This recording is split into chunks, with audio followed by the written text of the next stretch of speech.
The Kansas City Butcher, The Horrifying Crimes of Robert Badella. Robert Andrew Badella, also known as the Kansas City Butcher and the Collector, was a notorious American serial killer, rapist, and torturer active in Kansas City, Missouri, in the 1980s. Badella's crimes involved the brutal kidnapping, torture, and murder of at least 6 young men from 1984 to 1987.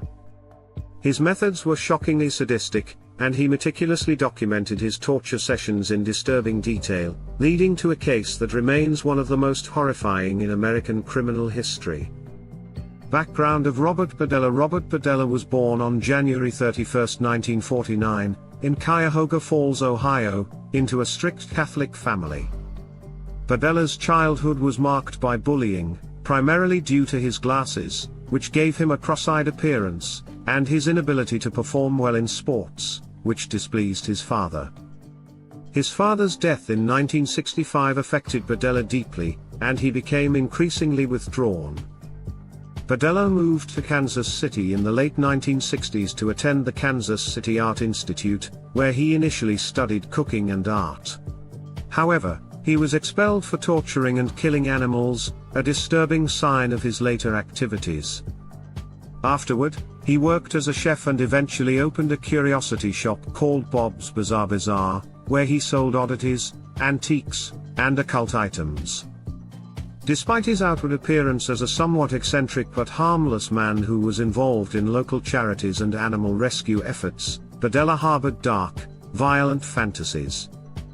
He was a loner who struggled with his sexuality and developed a fascination with control, power, and sadism. The crimes, kidnapping, torture, and murder. Badella's crimes came to light after he abducted, tortured, and murdered 6 men between 1984 and 1987. His victims were typically young men, often vulnerable individuals who were homeless, drug addicts, or sex workers. He would lure them to his home under various pretenses, drug them, and then subject them to horrific acts of torture and sexual abuse. Badella meticulously documented the torture and abuse of his victims in a detailed diary. He also took hundreds of photographs of his victims, many of whom were tied up, beaten, and subjected to sadistic rituals. The victims were often kept alive for days or even weeks, enduring unimaginable suffering before being killed. Methods of torture. Badella's methods of torture were extreme, calculated, and brutal. He would use a variety of tools, including syringes, electrical shock, and chemicals, to inflict pain and control his victims. He injected drain cleaner into their eyes to blind them, administered electrical shocks to sensitive areas, and used sedatives to keep them immobilized. The level of sadism in Badella's crimes was horrifying. His goal was to break his victims' will and render them completely submissive. The torture sessions were meticulously planned, with Badella often experimenting on his victims to see how much pain they could endure before dying. Victims of Robert Badella. Badella's known victims, all young men, were Jerry Howell, 19 years old, Badella's first victim, whom he killed in July 1984. Howell was a friend of Badella's, and after drugging him, Badella subjected him to several days of torture before killing him. Robert Sheldon, 20 years old, kidnapped in April 1985, Sheldon was tortured for several days before being murdered. Mark Wallace, 20 years old, Wallace was murdered in June 1985 after being held captive and tortured. James Ferris, 25 years old, Ferris was held captive in September 1985 and subjected to extreme torture before being killed. Todd Stoops, 23 years old, a former acquaintance of Badella's, Stoops was kidnapped in June 1986 and endured 2 weeks of excruciating torture before dying.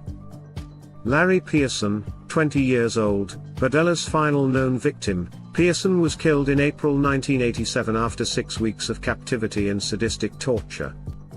Each of these victims suffered horrendous abuse at the hands of Badella.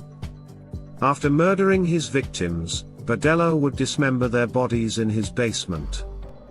He then disposed of their remains by placing them in garbage bags and leaving them for the trash collectors to take away, making it difficult for police to find the bodies.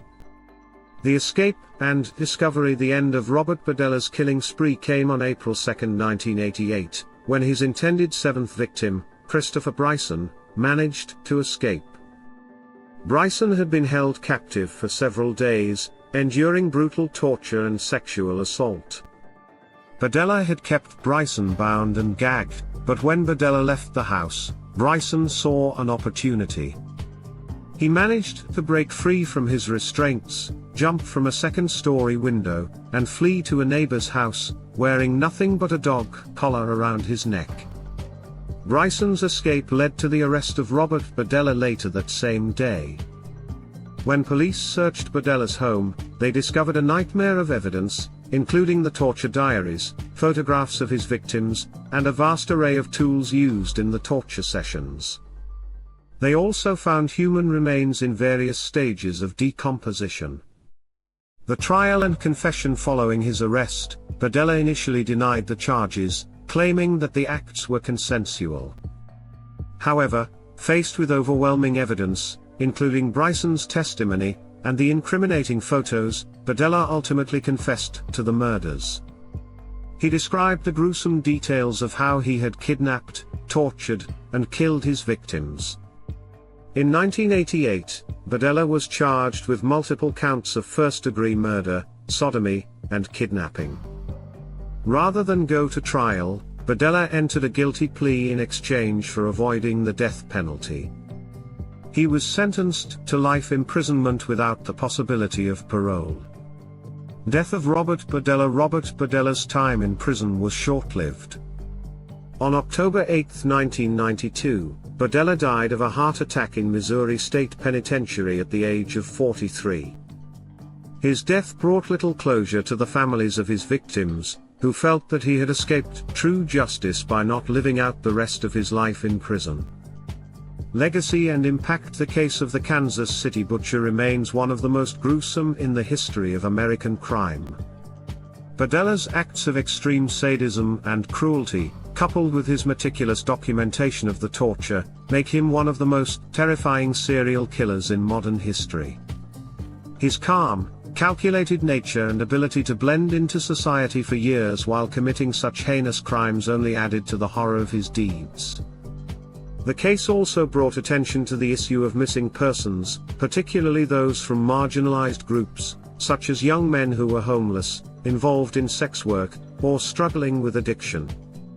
Many of Badella's victims were vulnerable individuals who had slipped through the cracks of society, and their disappearances initially received little attention.